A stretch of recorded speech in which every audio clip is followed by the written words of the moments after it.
Hello everyone, welcome to academy plus once again. तो हमने matter in our surroundings में हमने अपने लेक्चर्स ओवर कर लिए थे।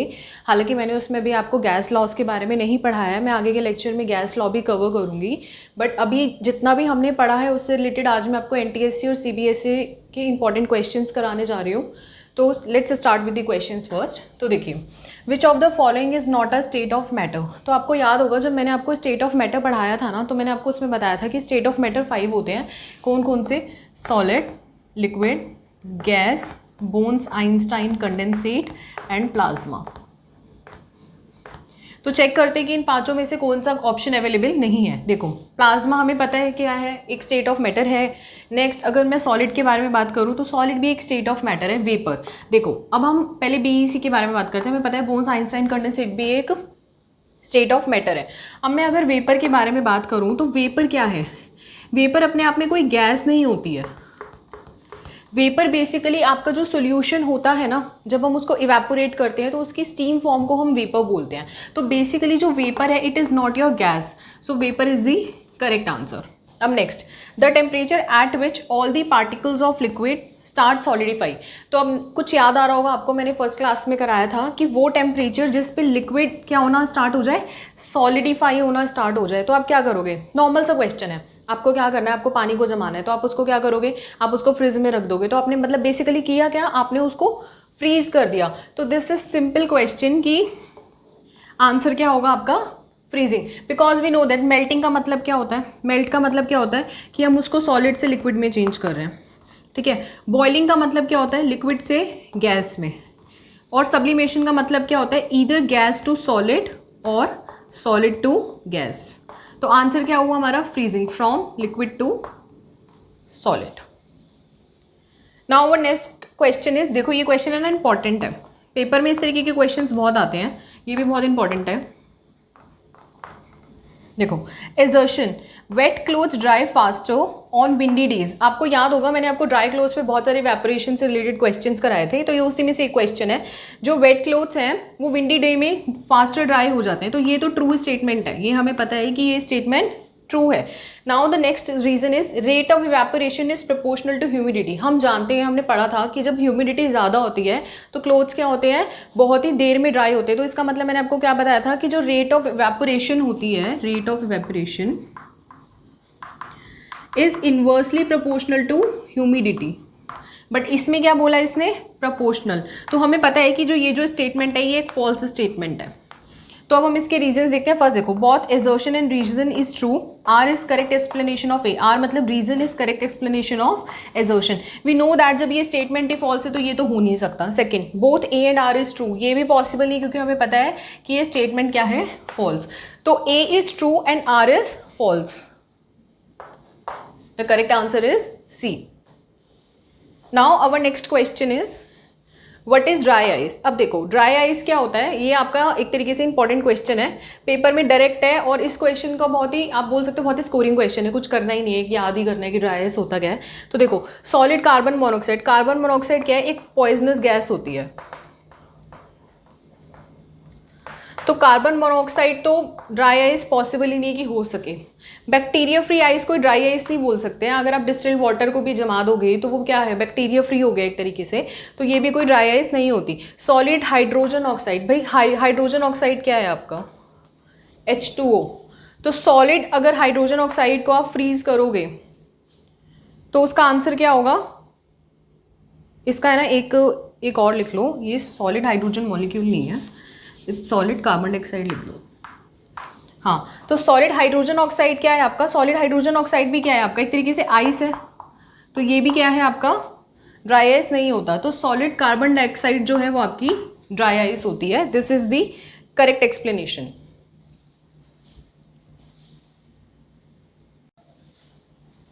अब देखो, आपका जो नेक्स्ट क्वेश्चन है, क्वेश्चन ये है कि जो 4 गैसेज हैं ABCD have critical temperature is 32 degree Celsius, 118, 31 degree Celsius and -140 degree Celsius. आपको क्या करना है? आपको इन्हें अरेंज करना है in order of ease of liquefaction. मतलब कि लिक्विफिकेशन कितनी जल्दी होगी किसमें। अब देखो, इसमें हमें ना एक नया कॉन्सेप्ट आ रहा है क्रिटिकल टेम्परेचर का, तो पहले हम वो पढ़ते हैं। देखो, तो क्रिटिकल टेम्परेचर क्या होता है? क्रिटिकल टेम्परेचर आपका वो टेम्परेचर होता है जिसके बिलो अगर आप प्रेशर अप्लाई करोगे तो वेपर फेज जो होगा वो लिक्विड में कन्वर्ट नहीं होगा. So we can write it as critical temperature. Basically आपका क्या टेम्परेचर है? The temperature below which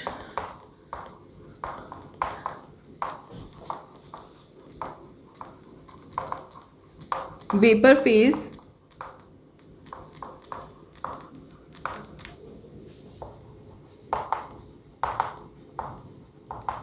the temperature above which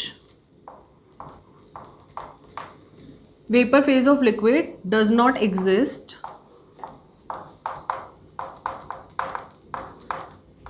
on applying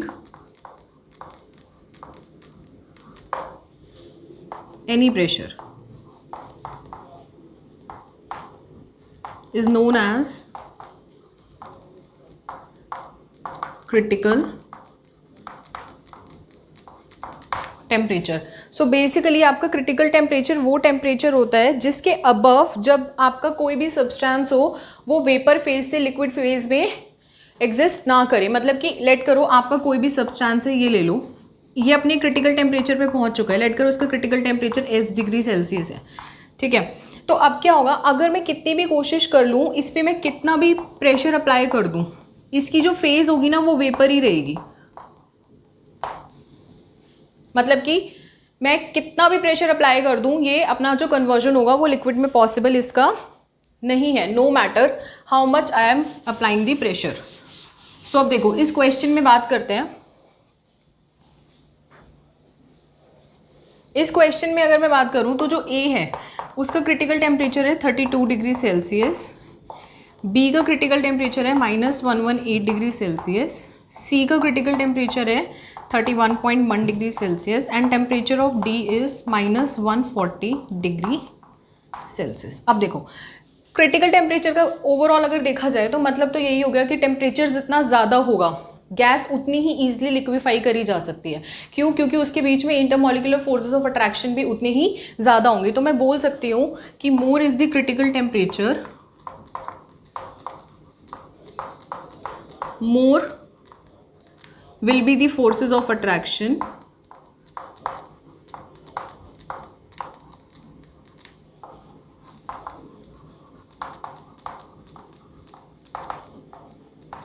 and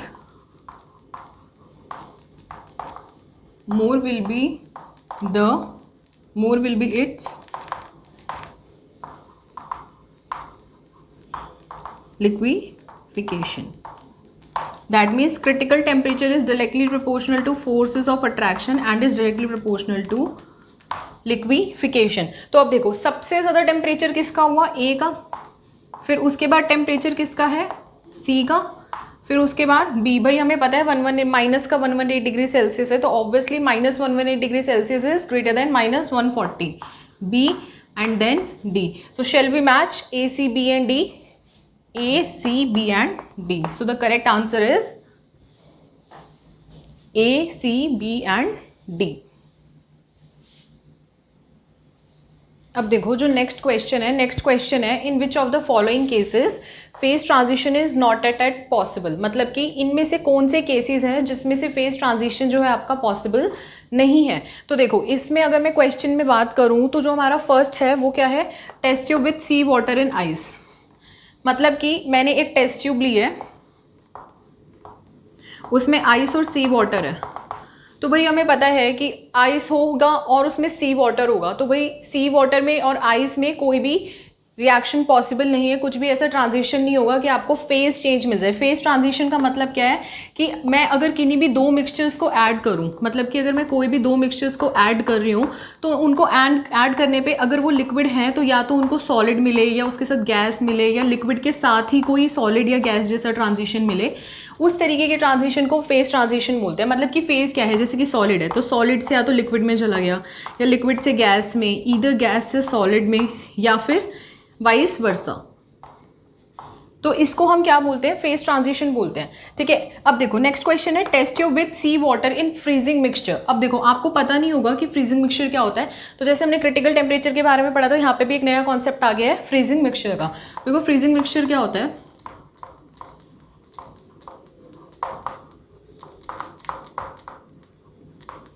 तो देखो फ्रीजिंग मिक्सचर ना बेसिकली हमारा जो मिक्सचर होता है it's a mixture of more than 2 और 3 सब्सटेंसेस। अब वो 2 और 3 सब्सटेंसेस क्या हो सकते हैं, वाटर हो सकता है, अल्कोहल हो सकता है, मीथेनॉल हो सकता है, या कोई भी आपकी ड्राई आइस भी हो सकती है। तो mixture of more than 2 substances and 2 substances known as freezing mixture.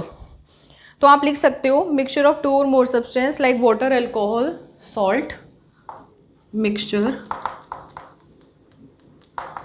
of 2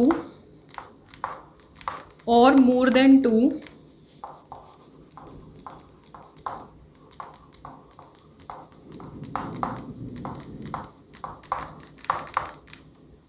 substances such as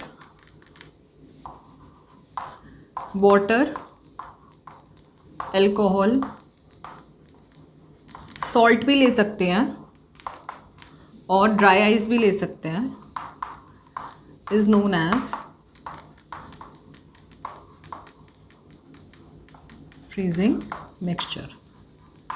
तो अब देखो मैंने क्या बोला कि जो फ्रीजिंग मिक्सचर होता है वो क्या होता है, mixture of 2 and more than 2 substances. तो अगर मैं कंसिडर कर लूँ कि इसमें मैंने सॉल्ट एंड वाटर लिया, तो अब देखो अगर मैं इसमें रिएक्शन कराऊँ तो टेस्ट ट्यूब में क्या है, सी वाटर है, और सी वाटर भी हमें पता है क्या होता है, सी वाटर में भी कैसा होता है, सेमी सॉल्टी सा होता है ये। तो मुझे पता है अगर मैं सी वाटर को फ्रीजिंग मिक्सचर में रखूंगी तो कुछ ना कुछ इसमें से क्या होगा, कंडेंसेट। मतलब कंडेंसेट, इसमें कंडेंसेट का मतलब ये नहीं है कि इसमें कंडेंसेशन रिएक्शन होगी, आप बोल सकते हो कि कुछ ना कुछ प्रेसिपिटेशन रिएक्शन होगी, कोई ना कोई पीपीटी बनेगा। देखो पीपीटी क्या होता है, प्रेसिपिटेशन क्या होती है, जनरली लेट करो मैंने एक बीकर लिया, उसके अंदर वाटर डाला, अब मैंने बाहर से अगर उसमें कोई सॉल्ट डाला और वो सॉल्ट डिजोल्व होने की बजाय नीचे उसने उस सॉल्ट में कुछ अलग से रिएक्शन भी कर दी, और उसमें जैसे सॉल्ट ऐड करो ग्रीन कलर का है, और मैंने जब देखा तो नीचे उसमें येलो कलर का कोई प्रेसिपिटेट बन गया। मींस प्रेसिपिटेट क्या होता है, सेडिमेंट्स। एक तरीके से आप बोल सकते हो कि प्रेसिपिटेट आपका सॉल्यूशन में डिजोल्व नहीं होता, वो नीचे सेटल हो जाता है, ठीक है।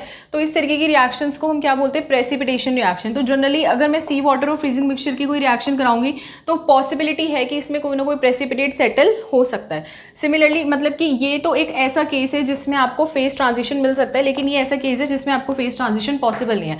अब सिमिलरली डिस्टिल्ड वाटर और आइस की अगर मैं कराऊँ तो डिस्टिल्ड वाटर में तो कुछ भी नहीं होता, डिस्टिल्ड वाटर नॉर्मल वाटर है, अगर आप डिस्टिल्ड वाटर देखोगे तो उसमें तो कोई सॉल्ट वॉल्ट कुछ भी प्रेजेंट नहीं होता, और अगर मैं उसको आइस के साथ डाल दूंगी तो क्या होगा, कोई भी फेज में ट्रांजिशन नहीं होगा। तो ये वाला भी आंसर आपका करेक्ट है। Now the third one is test tube with distilled water. Again अगर फ्रीजिंग मिक्सचर में सॉल्ट और कुछ भी मिला, सॉल्ट, अल्कोहल कुछ भी अगर पॉसिबल हुआ तो उसमें भी क्या होगा, डिस्टिल्ड वाटर के साथ रिएक्शन होने के चांसेस होते हैं। तो इन दोनों में आपके क्या होगा, फेज ट्रांजिशन होगा, और इन दोनों में फेज ट्रांजिशन नहीं होगा। क्वेश्चन क्या पूछ रहे हैं, किन में फेज ट्रांजिशन पॉसिबल नहीं है, तो ये दो केसेस ऐसे हैं जिसमें फेज ट्रांजिशन आपका बिल्कुल भी पॉसिबल नहीं है।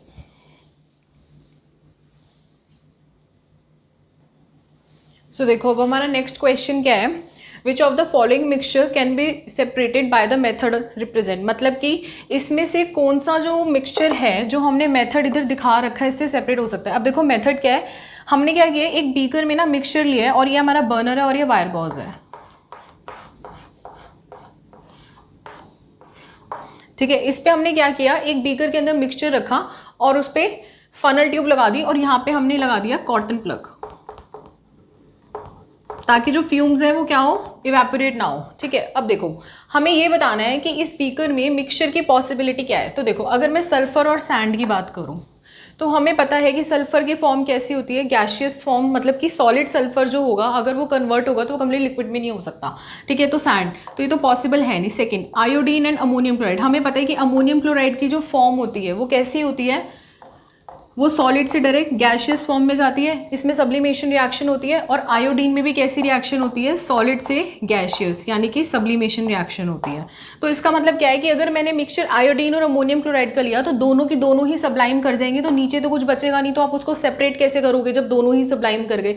ऐसे ही अगर मैं पोटेशियम नाइट्रेट और पोटेशियम क्लोराइड की बात करूँ तो ये दोनों सॉलिड्स भी कैसे होते हैं, इसी तरीके के होते हैं कि ये क्या होंगे, ये मिक्सचर में आपके रिटेन रहेंगे, इनमें से कोई भी कंपाउंड क्या होगा, आपका सब्लाइम नहीं करेगा। Now the next one is ammonium chloride and sand. तो देखो अमोनियम क्लोराइड मैंने आपको बताया कि ये कैसा होता है, आपका सॉलिड से डायरेक्ट गैस में जाता है, ठीक है। तो दैट मीन्स इसमें सब्लिमेशन रिएक्शन होती है।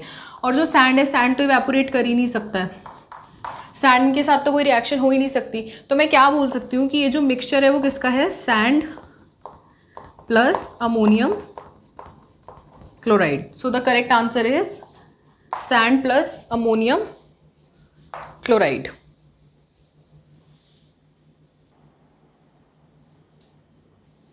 Now the next question is identify the correct statement regarding evaporation. मतलब कि आपको क्या करना है, आपको करेक्ट स्टेटमेंट बतानी है इसमें से इवेपोरेशन की रिगार्डिंग. तो देखो फर्स्ट स्टेटमेंट है rate of evaporation increase with humidity. तो हमने पढ़ा है कि जो इवेपोरेशन होती है वो क्या करती है, डिक्रीज करती है जब ह्यूमिडिटी बढ़ती है. हम ये पहले अपनी क्लासेस में पढ़ चुके हैं. क्यों? क्योंकि ह्यूमिडिटी से क्या होता है, मॉइस्चर में जो एयर है उसमें क्या होता है, मॉइस्चर का कंटेंट क्या होगा, ज़्यादा हो जाएगा, जिसकी वजह से इवेपोरेशन क्या होगी, देर में होगी. तो ये तो एक करेक्ट स्टेटमेंट नहीं है. Second, evaporation is a surface phenomena. Yes, हमें पता है कि इवेपोरेशन क्या होता है, वो एक सर्फेस फिनोमिना होता है. आपने देखा होगा ना कि हम क्या करते हैं, बकेट में जब पानी डाल के रखते हैं तो वो सर्फेस पे से भी तो इवेपोरेट होना स्टार्ट होता है ना. तो हम बोल सकते हैं कि इवेपोरेशन क्या है, एक सर्फेस फिनोमिना है. Now the third, evaporation result in decrease in the temperature of surrounding. वो ये कह रहे हैं कि जब कोई भी सब्सटेंस इवेपोरेट होता है तो क्या जो टेम्परेचर सराउंडिंग का है, मतलब कि लेट करो आपने एक बकेट में पानी लिया, तो वो जो बकेट में आपने वाटर लिया है ना, हम उसको क्या बोलते हैं, सिस्टम. और जो उस सिस्टम के बाहर होता है, हर वो चीज़ जो सिस्टम से अलग है, हम उसको क्या बोलते हैं, सराउंडिंग. तो क्या इवेपोरेशन डिक्रीज करती है सराउंडिंग के टेम्परेचर को? No, because evaporation does not decrease the temperature of surrounding. Now the third is rate of evaporation is independent of external pressure. अब हम जानते हैं एक्सटर्नल प्रेशर क्या होता है, प्रेशर ऑफ द सराउंडिंग. तो हमें पता है इवेपोरेशन का एक्सटर्नल प्रेशर पे कोई भी अफेक्ट नहीं होता. So the correct answer is rate of evaporation is independent of external pressure. So इसमें अब देखो ऑप्शन सेकेंड एंड फोर्थ कहीं वैलिड है. Yes, this one. So our correct answer is B, that rate of evaporation is independent of external pressure and it is a surface phenomena. Now our next question in which of the following cases evaporation is not involved. तो हम इसमें देखते हैं कि इनमें से कौन से केसेस में इवेपोरेशन इन्वॉल्व नहीं है. तो फर्स्ट केस है skin becomes rough in winter. हमें पता है हमारे विंटर में स्किन रफ क्यों हो जाती है, बिकॉज वी नो दैट जो हमारी स्किन पे मॉइस्चर होता है वो क्या करेगा, विंटर्स कैसा स्टेट होता है, एक ड्राई स्टेट होती है. मीन्स विंटर एक ऐसा सीजन है जिसमें आपको बॉडी में क्या होती है, ड्राइनेस फील होती है. तो वी नो दैट हमारे स्किन पे से जो मॉइस्चर होता है वो क्या होता है, इवेपोरेट हो जाता है. तो it is a definitely process, ये एक ऐसा प्रोसेस है जिसमें इवेपोरेशन इन्वॉल्व है. नाउ ये बहुत ही कॉमन एग्जाम्पल है, आपने भी देखा होगा घर में मटके में हम क्या करते हैं, अर्धन पॉट को क्या बोलते हैं, मटका बोलते हैं. हम मटके में जनरली क्या करते हैं, पानी फिल करके रखते हैं. हम थोड़ी देर बाद देखते हैं कि वो पानी ना ठंडा ठंडा लगता है. तो उसमें क्या होता है, जो उसके पोर्स होते हैं ना, मटके के पोर्स से क्या होता है, वाटर का जो इवेपोरेशन होता है वो प्रोसीजर क्या करता है, कमेंस करता है. जैसे कि आपने अर्धन पॉट में वाटर रखा, तो अब क्या होगा, आपने देखा होगा जब आप पानी रखते हो ना तो अर्धन पॉट के बाहर ना एक वाटर ड्रॉपलेट्स आनी स्टार्ट हो जाती है और वो आपको गीला गीला दिखाई देता है. ऐसा क्यों होता है, क्योंकि जो बाहर का एटमॉस्फेरिक प्रेशर होता है ना, उसकी वजह से क्या होता है, जो अर्धन पॉट पे जो बाहर आपके वाटर ड्रॉपलेट्स हो रही होती है वो क्या करते हैं, उसके जो बाहर के एनवायरनमेंट होता है उसको कूल डाउन कर देता है, जिसकी वजह से क्या होता है, अंदर का जो पानी होता है वो ठंडा होना स्टार्ट हो जाता है. तो ये आपका एक ऐसा प्रोसेस है, आपका एक इवेपोरेशन प्रोसेस है. Now the third one, in early winter morning exhaled air appear foggy. मतलब कि आपने देखा होगा जब आप विंटर में एक्सेल करते हो, जब आप सांस छोड़ते हो तो आप नोटिस करोगे कि आपकी जो सांस होती है ना वो हल्की सी फॉगी फॉगी सी दिखाई देती है. ऐसा क्यों होता है, देखो ये कोई इवेपोरेशन का प्रोसेस नहीं है. बेसिकली आपके जो एयर के पार्टिकल्स होते हैं, जब हम एक्सेल करते हैं तो जो मॉइस्चर होता है हमारी बॉडी का वो क्या करता है, एयर पार्टिकल्स में स्टक ऑफ कर जाता है, जिसकी वजह से हमें क्या होता है, हमारी जो एयर जो एक्सेल जो हम सांस छोड़ते हैं वो हमें कैसी दिखाई देती है, फॉगी दिखाई देती है. तो ये कोई इवेपोरेशन का प्रोसेस नहीं है, it is normal process, it is a process of respiration. Now the next is cool sensation in perceive when perfume spray on our palm. आपने देखा होगा पाल में क्या होता है, जब हम परफ्यूम स्प्रे करते हैं तो वो हमें कूल सी सेंसेशन देता है. फर्स्ट ऑफ ऑल परफ्यूम में क्या होता है, अल्कोहल होता है, तो अल्कोहल सेल्फ में भी कूल सा होता है. लेकिन जब हम पाल्प में किसी भी परफ्यूम को स्प्रे करते हैं उससे क्या होता है, पाल्प की जो हीट होती है ना वो इवेपोरेट होना स्टार्ट होती है, हीट एक्सचेंज होना स्टार्ट होता है, जिसकी वजह से जो पाल्प पे हमें एक वार्म सेंसेशन हो रही होती है वो कूल में ट्रांसफर हो जाती है. क्यों? क्योंकि जो इवेपोरेशन होती है वो कमेंस होना स्टार्ट करती है. तो इसका मतलब क्या है कि ये भी एक इवेपोरेशन प्रोसेस है. तो इसमें से कौन सा प्रोसेस ऐसा है जो इवेपोरेशन का नहीं है, दिस वन. नाउ एक क्वेश्चन और भी है. The next question is in which of the following cases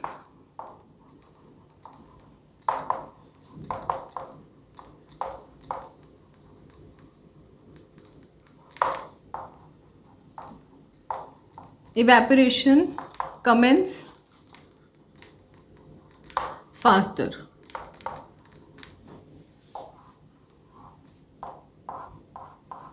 ये केस ए है, this one is case B and this one is case C.